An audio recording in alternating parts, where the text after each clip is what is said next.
The movie Ni no Kuni begins with an old man dancing around on a hospital rooftop trying to do some sort of magical ritual with his cane. The next scene introduces the two main characters of the story, Yuu and Haru.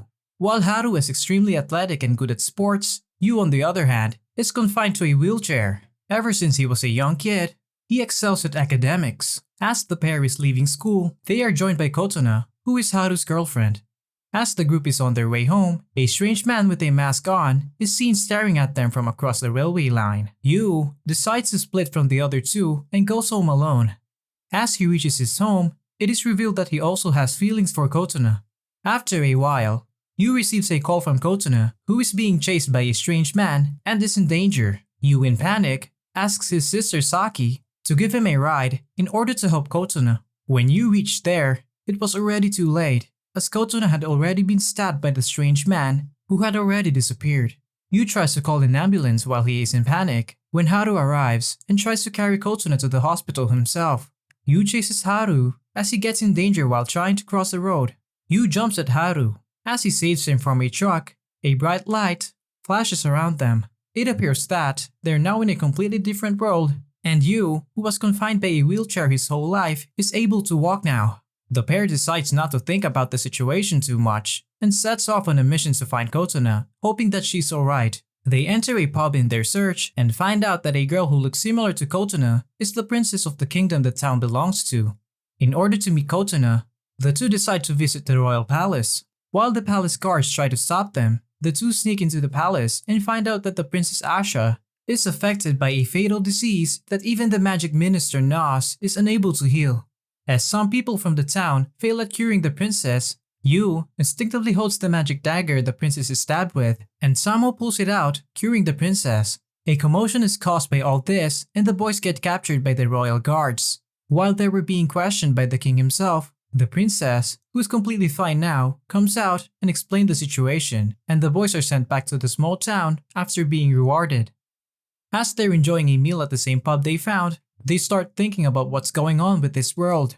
Haru tries to convince Yuu that all of this is just a dream. At night, Yuu, who is still not convinced with the situation, decides to visit the royal palace once again. As Yuu tries to check up on the Princess Asha, she spots him and asks him to come with her as Yuu was trying to run away. Princess Asha takes Yuu on a boat to a lake where she usually rehearses a dance to fend away evil spirits. After the dance, she asks Yuu about his friend Kotona, about whom he was talking about at the castle. As Yuu tells her about Kotona, Asha explains a little about her own life as the princess of the kingdom.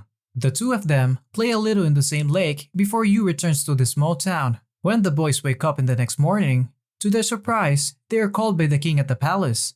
When they reach the palace, it is revealed that the king wants them to show their sword skills by fighting against some of the local gladiators. It turns out that the pair is surprisingly good at using the sword. The king calls them in order to give them their reward. As soon as they reach the king, the guards restrain them and Nas suggests investigating them as they might be assassins from the Black Banner. While Asha tries to defend them, Yuu suggests that their teleportation ability is linked to them being in imminent danger. Haru accepts the suggestion and the pair jumps above the king's head, through a wall of fire out of the stadium. As both of them are still in mid-air, a light flashes again and they are teleported back to Tokyo. To their surprise, both of them, as well as Kotona, is fine, and a traffic accident had happened near them recently, resulting in the death of 3 men. Surprisingly, those men had the same faces as the one who tried to cure Asha earlier in the story. The next scene shows Yuu remembering the same old man from the beginning of the movie. The old man tells Yuu about the existence of another world and how it is connected to our world. Yuu tries to explain the connection between things happening in both worlds and how the old man must have been to the other world while they are at school. In class, the teacher mentions that Kotona will be absent from school for a while, and it's later revealed that she is diagnosed with a malignant tumor and is apparently has 3 months to live. As the pair starts to argue about killing Asha to save Kotona, the strange masked man dashes towards them out of nowhere as they teleport back to the other world.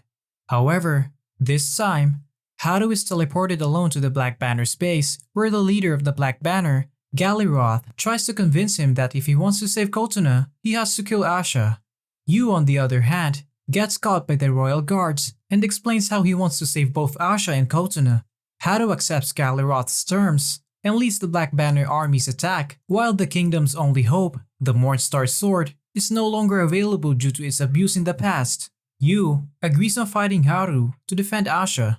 Asha asks Yuu to sacrifice her in order to save Kotuna, to which Yuu declines. The army of Black Banner, led by Haru, attacks the kingdom, and both of the main characters face off as Knight Commander.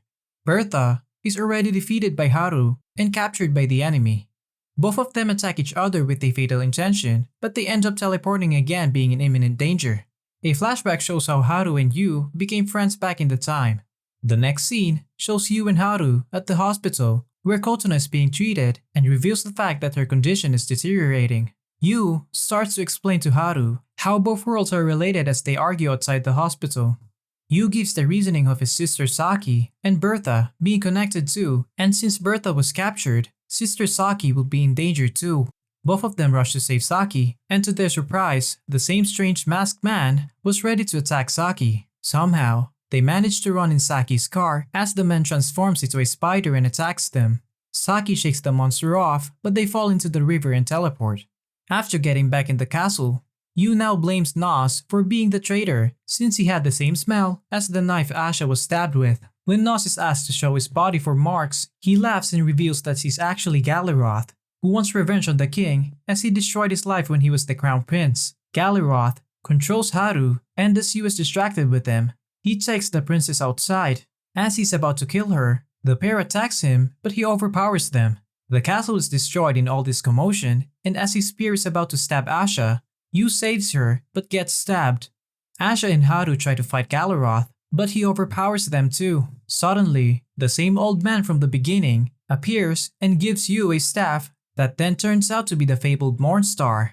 Yuu attacks Galaroth with the Mornstar, but misses a death blow. While Galaroth is about to attack Yuu, he manages to slip the Mornstar to Haru, with which Haru successfully delivers a death blow, ending Galaroth. A final portal to return to the real world opens, and as they say their goodbyes to Asha and the others and enter the portal, Yuu decides to push Haru away, deciding to stay back. Haru wakes up in a hospital, and it turns out that it's been a month and no one remembers Yuu. Haru and Kotuna live happily together, and Yuu, presumably after marrying Asha, becomes the prince's crown.